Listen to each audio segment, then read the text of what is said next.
bly in die vertrek.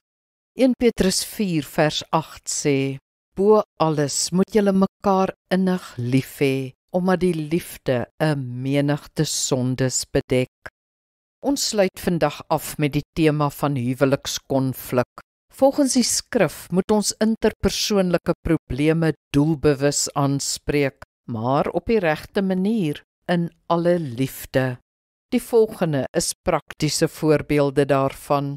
Ons erken gereedelik as ons verkeerd was en vergewe as ons maat verkeerd was. Ons hou nie boek van die kwaad nie. Ons probeer nie argumente wen nie. Ons probeer om ons huwelik en verhouding te laat wen. Ons bly volwasse. Ons bevestig dat ons verhouding vir ons belangrik is, dat ons mekaar liefhet. Sê, ek is lief vir jou en wil nie hê ons moet so vassit nie. Of, hoe kan ons verhouding groei as ons mekaar so misverstaan? Ons bly in die argument tot ons 'n sinvolle punt bereik het, as ons kan. Ons bly by mekaar in die vertrek, selfs in die ongemak, ontsteltenis of stilte.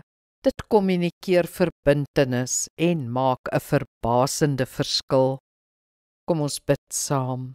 Hemelse Vader, dis moeilik om liefdevol te argumenteer, want sulke oomblikke is vol emosie en ontsteltenis. Help ons egter om in sulke omstandighede wel ons verbintenis te demonstreer en ons liefde te bevestig. Help ons om volwasse te bly en op te tree soos wat 'n kind van God waardig is. Amen. Die Here seën jou.